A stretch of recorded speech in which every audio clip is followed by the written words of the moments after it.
Hello, c'est Maïté de MRP Accompagnement. Je suis ravie de te retrouver dans ce premier épisode de podcast. J'ai choisi ce format pour te raconter mon parcours de vie, mon histoire, et t'expliquer tout ce qui m'a conduit à être ici aujourd'hui, à accompagner les femmes et mères de famille, à créer une vie de famille en harmonie, à leur permettre de casser les mémoires de loyauté, les schémas dans lesquels elles peuvent être enfermées. Je vais t'expliquer dans cet épisode d'où je viens, les expériences de vie par lesquelles je suis passée, les apprentissages et les leçons que j'ai apprises. Pourquoi j'ai décidé aujourd'hui de travailler à cet apport d'harmonie au sein des familles pour accompagner les enfants d'aujourd'hui à être des adultes épanouis demain. Je vais te raconter donc mon histoire, l'histoire de la petite fille que j'étais et son parcours de vie.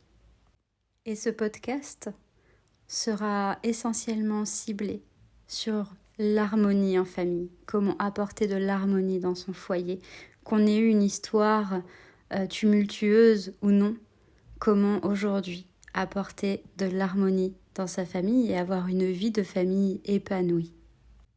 Mais revenons-en à ce premier épisode qui sera essentiellement axé sur mon propre parcours de vie, pour que tu comprennes d'où je viens et pourquoi j'en suis là aujourd'hui.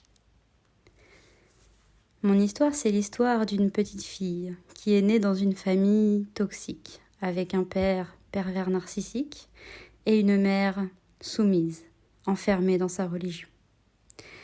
Cette petite fille est plutôt de nature joyeuse et optimiste, souvent gaie et chantonnante.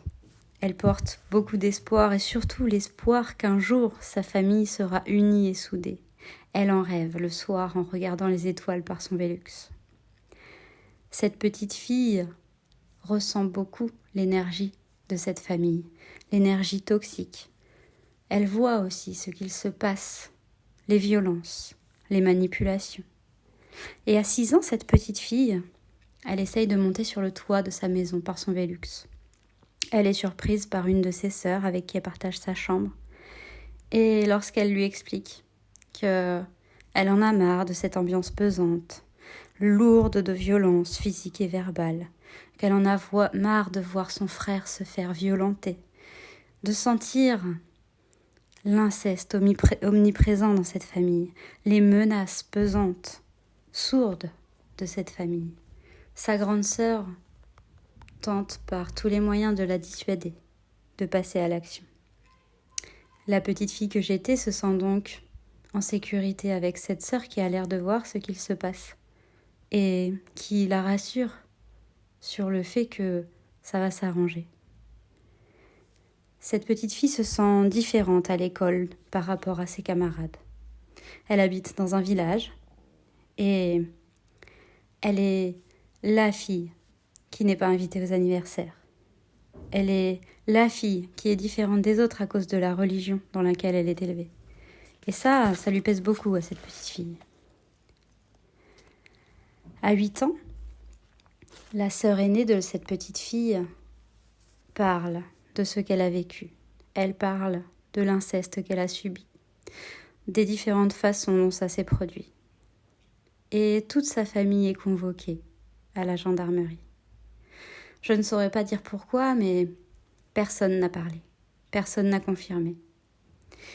Me concernant, je me suis tue aussi, parce que la petite fille que j'étais avait peur. Elle se demandait si son père va en prison, comment est-ce que sa famille va survivre? Sa mère ne travaille pas. Alors, mieux vaut se taire pour survivre. Je me suis tue. Entre 8 et 12 ans, la petite fille que j'étais a elle aussi subi l'inceste de la part de son père. Probablement que ça a duré depuis plus longtemps, mais que cette partie a été occultée par son esprit. Lors de cet événement le plus marquant dans sa mémoire, la petite fille a eu l'impression de sortir de son corps. La peur qui l'a submergée, la peur de cet homme, de ce geste qu'elle sentait venir et qu'elle espérait ne pas voir venir, a été si forte, si impressionnante, que la petite fille a préféré faire comme si elle n'avait pas vécu ce moment. Cet homme était imprévisible, violent et autoritaire. Alors, pour tenter d'oublier ce qu'elle venait de vivre, la petite fille a plongé dans son bain, pour oublier, pour se nettoyer. Elle avait peur de parler aussi et de ne pas être crue à son tour. À partir de ce moment, la petite fille a cessé de chanter. Et elle a continué de grandir, même si une part d'elle était restée bloquée dans ces événements traumatisants. Adolescente, cette jeune fille se sent différente des autres. Elle ne parle à personne de ce qu'elle a vécu, ni de ce qu'elle vit au quotidien. Les violences, toujours présentes, surtout contre son frère. Et cette ambiance pesante. Le sexe est omniprésent de par l'inceste, mais c'est également un sujet tabou. C'est une situation vraiment perturbante.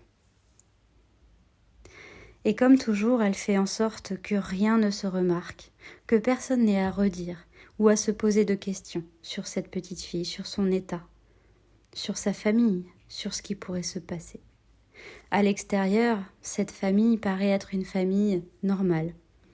Nombreuse, certes, mais normale, sans problème. En réalité, au sein de ce foyer, tellement de choses se passent, aux yeux de tous, tout en étant en silence. À l'adolescence, la mère de la petite fille que j'étais souhaite donner une éducation sexuelle à ses filles. Nous étions 5 enfants. J'ai 2 grandes sœurs, un frère et une autre grande sœur qui a 3 ans de plus que moi. Donc notre mère tente de nous apporter une éducation sexuelle au travers d'un livre qu'elle a acheté pour les adolescents. Et c'est tellement incongru comme situation.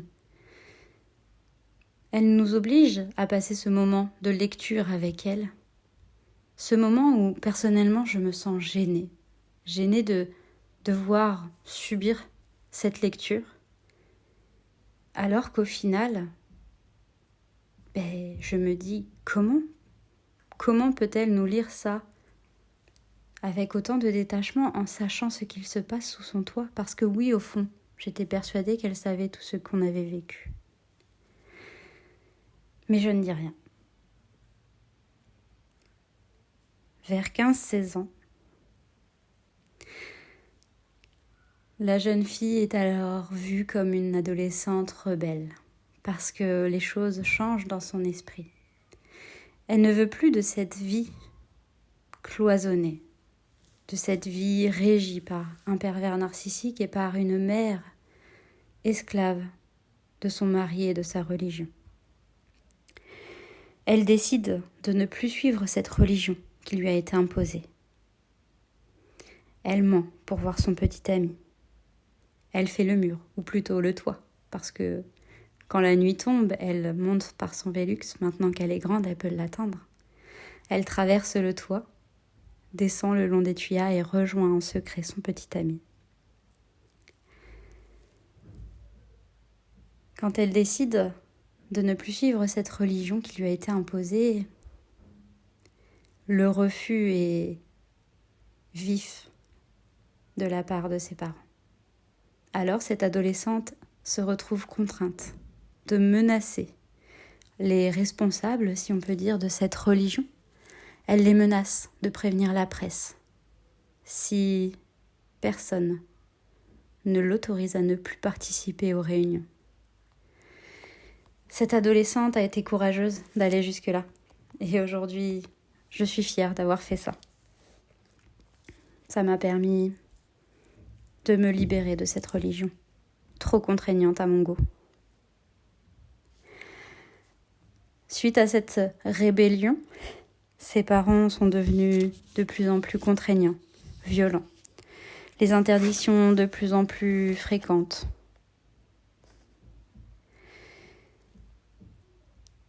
La colère des parents suite à la menace de prévenir la presse a aussi évolué. les interdictions et les violences se sont accentuées. Alors, l'adolescente a cherché du secours auprès des forces de l'ordre. Elle les a appelés à plusieurs reprises. Et la seule réponse qu'ils savaient lui donner, c'était « Si vous n'avez pas de traces, mademoiselle, nous ne pouvons rien faire pour vous. » Après 3 ou 4 fois à entendre cette réponse, l'adolescente s'est dit avec détermination « D'accord, s'il faut que j'ai des traces, j'aurai des traces. Mais je veux qu'on me libère. » Alors, l'adolescente que j'étais a fait en sorte d'avoir des traces. Un soir où tout a basculé, pour une question idiote de lumière restée allumée, l'adolescente a été priée d'aller éteindre cette lumière, mais elle n'était pas de cet avis. Elle a donc rouspété en disant que ce n'était pas elle qui avait allumé la lumière, ce n'était pas à elle d'aller l'éteindre. Mais on l'y a contrainte. Sans faire exprès, elle claque la porte. Et là, l'énervement s'amplifie de la part de son père. Et il la menace de s'en prendre à elle. Alors l'adolescente sent que l'occasion se présente. Et elle lui répond haut et fort « Bah viens, gros con !» Et elle monte l'escalier pour aller dans sa chambre. Son père, n'ayant pas supporté cet affront, la rattrape par la cheville dans les escaliers et lui fait dégringoler les marches. S'ensuit des coups, des blessures,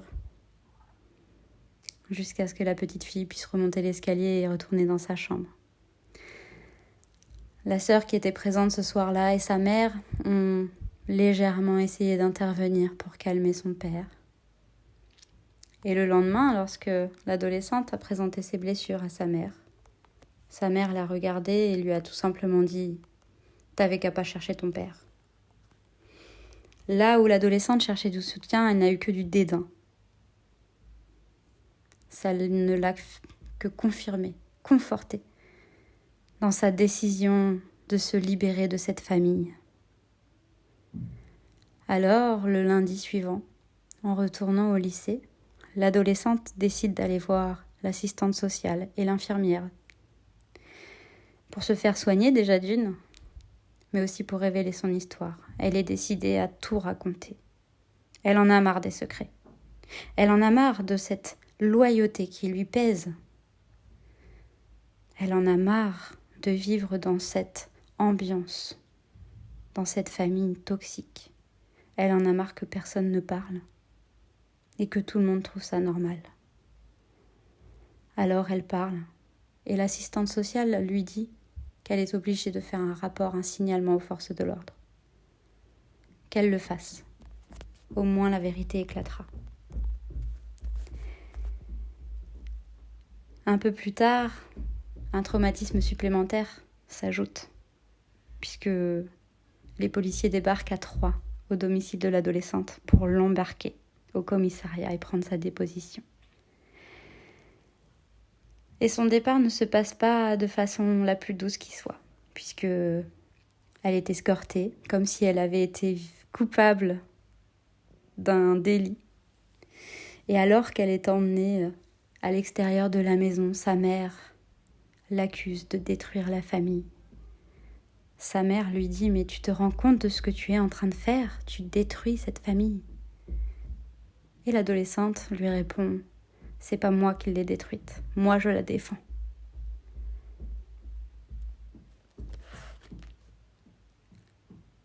Les forces de l'ordre prennent donc la déposition de l'adolescente, qui se sent seule parce que personne ne la soutient. Les personnes qui prennent sa déposition lui disent « On ne vous croit pas, mademoiselle, vous avez juste envie de faire votre rebelle et vous ne savez pas quoi inventer. Pour vous sortir de votre famille, vous en avez marre. » J'ai assuré que non, je ne mentais pas, qu'une de mes sœurs avait déjà porté plainte. On m'a alors demandé pourquoi à cet âge-là je n'avais pas confirmé les paroles de ma sœur. Et je leur ai dit, j'avais 8 ans. J'avais 8 ans et j'avais peur pour ma famille, que mon père aille en prison. Ma mère ne travaillait pas. Ils n'ont pas entendu cette peur. Ce qui m'a sauvée, ironiquement, c'est cette ténacité de ma mère à défendre la vérité. Bien sûr, quand ça les arrange, mais cette fois-là, je l'en ai remerciée. Pas face à face, mais intérieurement. Parce que grâce au fait que j'avais évoqué l'histoire auprès de ma mère une fois, elle a reconnu, lors de sa propre déposition, que j'avais déjà essayé de lui en parler, mais qu'elle ne m'avait pas cru puisque, soi-disant, à l'époque, je passais mon temps à mentir. J'étais fière d'avoir osé me confier à ma mère, même si elle ne m'avait pas cru. Ça a permis la révélation des violences, de l'inceste. Ça a permis de me libérer moi, mais pas seulement, de libérer mes sœurs aussi. Parce que suite à ma déposition, mes sœurs également ont été convoquées. L'une n'a rien voulu raconter. Une autre a raconté ce qu'elle-même a vécu. Suite à cet épisode, l'adolescente que j'étais a été bannie de la maison. Elle a été envoyée en internat. Et le week-end, elle ne rentrait que chez sa grand-mère. Sa grand-mère qui l'a traitée de folle, d'affabulatrice. C'était une période bien compliquée. Et lorsqu'elle rencontre son avocate, commise d'office pour la défendre, une personne formidable, vraiment. L'adolescente apprend que sa sœur, qui est née juste avant elle, a accusé son frère d'inceste. Un pur mensonge. L'adolescente le savait que c'était un mensonge. Elle a tenté de prendre la défense de son frère. C'était la seule à prendre sa défense. C'était la seule à le savoir innocent et à crier pour son innocence. Mais jamais cette adolescente n'a été entendue dans le cadre de cette enquête. Ce frère a donc été accusé et condamné. Il a été fiché dans le fichier des pédophiles, alors qu'il était innocent pendant plus de 10 ans.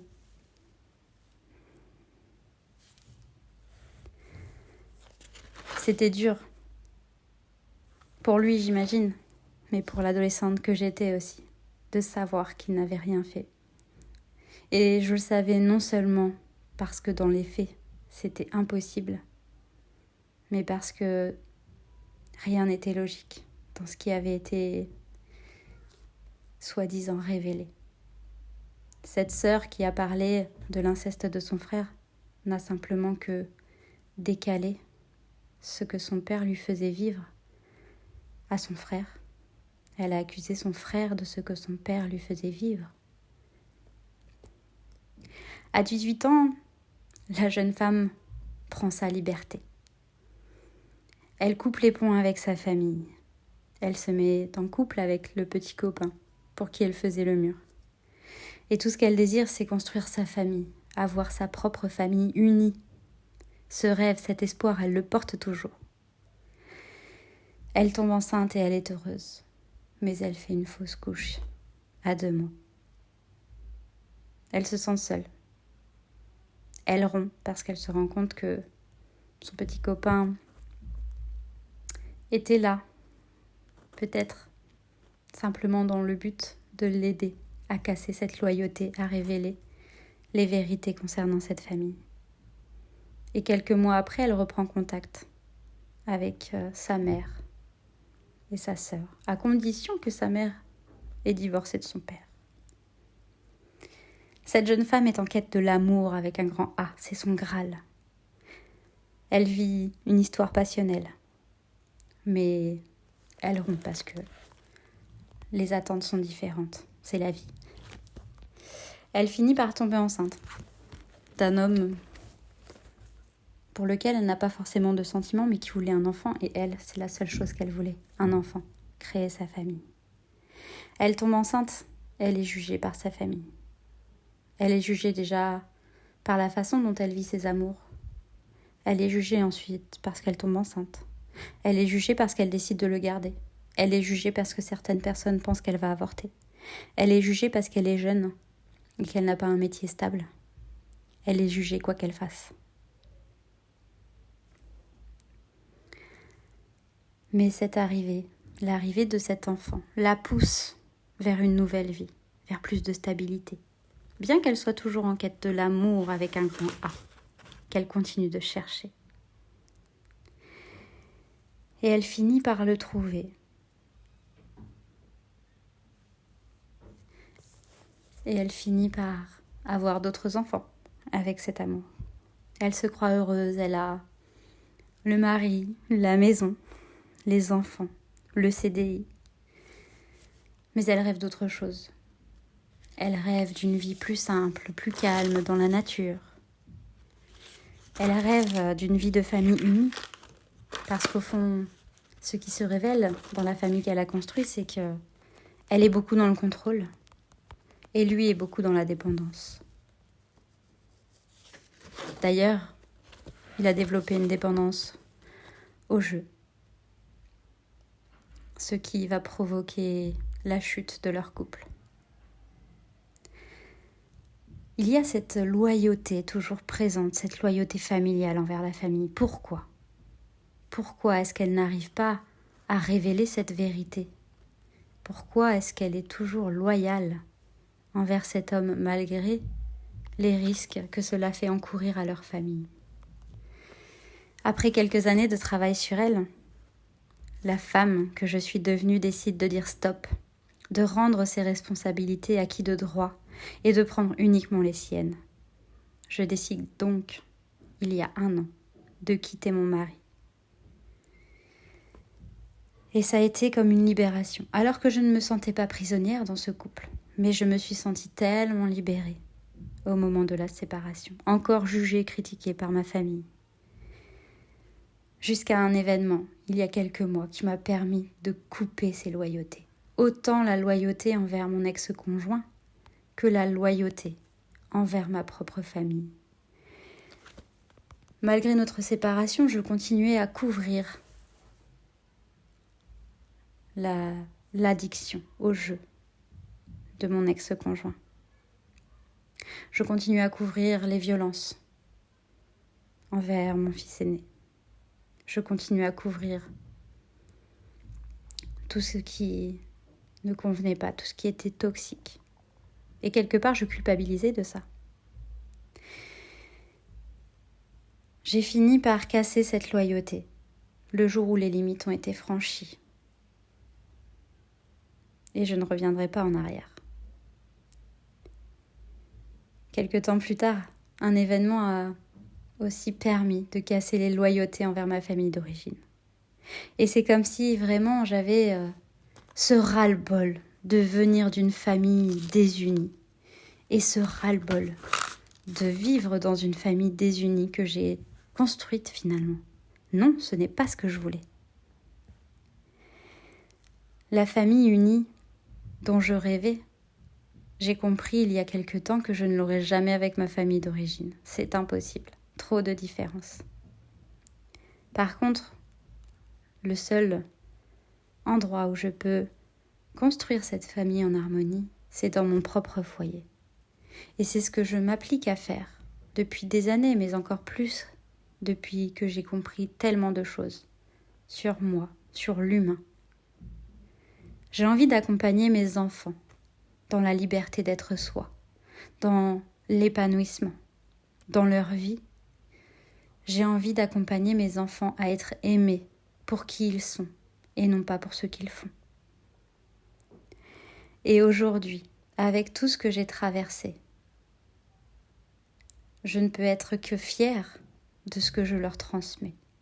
Quand bien même les liens sont rompus avec ma famille, et quand bien même c'est douloureux pour eux comme pour moi, je leur ai bien expliqué qu'on ne doit pas aimer les gens pour ce en quoi ils croient, pour qui ils aiment, pour ce qu'ils font, pour leur travail ou pour leur argent. Non, on aime les gens pour qui ils sont, tout simplement. Et que ce n'est pas normal que ma famille nous demande de changer nos convictions pour nous aimer, pour nous voir. Non. Voilà ce que je veux transmettre aujourd'hui à mes enfants, aux femmes, aux parents, aux enfants d'aujourd'hui et aux adultes de demain. Voilà quel est mon combat. Casser les loyautés, sortir des schémas. Parce que parfois, on reproduit les schémas qu'on a vécus. Moi, dans mon histoire de famille, je voulais tellement pas être comme ma mère avec mes enfants que j'en suis devenue comme mon père. J'ai été une femme violente envers ses enfants pendant quelques années. Et un jour, j'ai dit stop, c'est pas ce que je veux, c'est pas ça. C'est pas comme ça que je veux élever mes enfants. Et c'est possible de s'arrêter, c'est possible d'aller dans le sens inverse de ce qu'on nous a appris. Alors, aller à l'extrême opposé n'est pas non plus une bonne chose. Et parfois, c'est dans cette direction-là qu'on va. Non. Ce qui est important, c'est d'être aligné, d'être centré. Et c'est ça que je veux vous aider à atteindre aujourd'hui. C'est apporter l'harmonie, l'épanouissement dans votre famille. Si mon histoire te parle, si tu te reconnais, si tu as vécu des histoires similaires, des expériences similaires, je t'invite à me les partager. Ce serait un plaisir pour moi d'échanger avec toi sur ce que tu as vécu. Si ce podcast te plaît, je t'invite à le partager. Et tu peux me retrouver sur les réseaux, sur Instagram, sur le compte MRP Accompagnement. Vraiment, je me ferai un plaisir d'échanger avec toi, de connaître ton parcours de vie également, et de voir les similitudes que nos vies peuvent avoir. Et si tu souhaites échanger autour de la parentalité, de l'histoire de famille, ce sera aussi avec grand plaisir. Je te retrouverai dans le prochain épisode et je te remercie pour ton écoute. N'hésite pas à aimer, à donner une note à ce podcast. Ça me permettra de voir si je peux améliorer mes expériences podcast. Merci d'avoir écouté jusqu'au bout.